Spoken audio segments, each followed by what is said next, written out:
तरह से भारत ने स्वतंत्रता संग्राम में एक बार ये नारा बुलंद किया था, अंग्रेजों भारत छोड़ो, उसी तरह से भारत ने नारा बुलंद किया, पाकिस्तानियों भारत छोड़ो। और जब 48 घंटे की समय सीमा दी गई, जब पाकिस्तानियों को निकालने की शुरुआत की, जो अभी भी चल रही है, तब ऐसे ऐसे किस्से, ऐसे ऐसे कहानियां हमारे सामने आई जिनको सुनकर आप चौंक जाएंगे और ऐसा लगेगा कि हमने हिंदुस्तान को आखिर कैसा मुल्क बना दिया। हमने एक सराय बना दिया हिंदुस्तान को कि जो मर्जी मुंह उठा के आए और यहां पर आ जाए और यहां बस जाए। नागरिकता से किसी का कोई लेना देना नहीं, देश से वफादारी, देश की मिट्टी से प्यार, उससे कोई मतलब नहीं। बस मुंह उठाइए और भारत में आइए, भारत में बस जाइए। ये हमने किस तरह का हिंदुस्तान बनाया? क्योंकि पहलगाम के हमले के बाद जब पाकिस्तानियों को निकालने की बात आई तो ऐसी ऐसी कहानियां सामने आई, सुनकर चौंक जाएंगे आप। कश्मीर में रहने वाला एक युवक कहता है कि मैं पाकिस्तान के पासपोर्ट लेकर हिंदुस्तान में आया और 17 साल से हिंदुस्तान में रह रहा हूं, 17 साल से। वो कहता है कि मुझे कैसे निकाल सकते हैं जी? मेरे पास पाकिस्तान का पासपोर्ट है, लेकिन मेरे पास भारत का आधार कार्ड है, मेरे पास भारत का वोटर कार्ड है। मैं कश्मीर में भारत के चुनावों में वोट करता रहा हूं। सोचिए, सुनकर दिल दहल जाता है। कश्मीर में पाकिस्तान के रहने वाले नागरिक भारत के चुनावों में वोट करते रहे,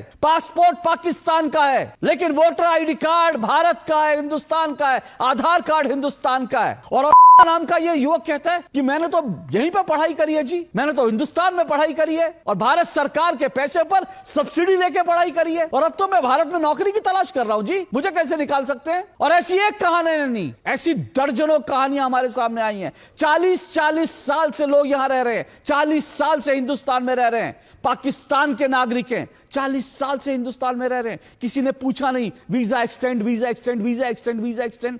क्या तमाशा बना के रखा है आपने? और ऐसी कहानियां भी हैं, सुनकर चौंक जाएंगे आप। कश्मीर में रहने वाली एक मोहतरमा, उनके पति पाकिस्तानी हैं और पाकिस्तानी उनके पति भारत में जम्मू कश्मीर में बाकायदा जम्मू कश्मीर पुलिस में 27 साल से सेवाएं दे रहे हैं। आप सोच सकते हैं, पाकिस्तान का एक नागरिक जम्मू कश्मीर पुलिस में है, भारत सरकार से, कश्मीर की सरकार से वो वेतन उठाता है। ऐसी दर्जनों नहीं, ऐसी सैकड़ों हजारों महिलाएं हैं जो भारत में रह रही हैं, भारत की नागरिक है, उनके शौहर जो हैं वो पाकिस्तानी हैं। वो शौहर आते हैं और पाकिस्तानी महिला जो है, भारत की जो महिला है, उसने ना पाकिस्तान जाने की जहमत उठाई, ना पाकिस्तान लेने की, नागरिकता लेने की जहमत उठाई। पाकिस्तानी व्यक्ति जो है वो आते हैं, इनके बच्चे पैदा हो रहे हैं हिंदुस्तान में, सारी सेवाएं, सारी सुविधाएं भारत सरकार की ले रहे हैं, लेकिन शौहर जो हैं वो पाकिस्तान में बैठे हैं। सोचिए कैसा हिंदुस्तान हमने बनाया। आज ये सब कुछ देखने के बाद मन में सवाल उठ रहा है कि जब सीए आया था, एनआरसी लाने की बात हुई थी, तब हिंदुस्तान में एक बड़ा तबका खड़ा हो गया था ये नारे लगाते हुए, कागज नहीं दिखाएंगे। क्या कागज नहीं दिखाने का नारा, जुमला,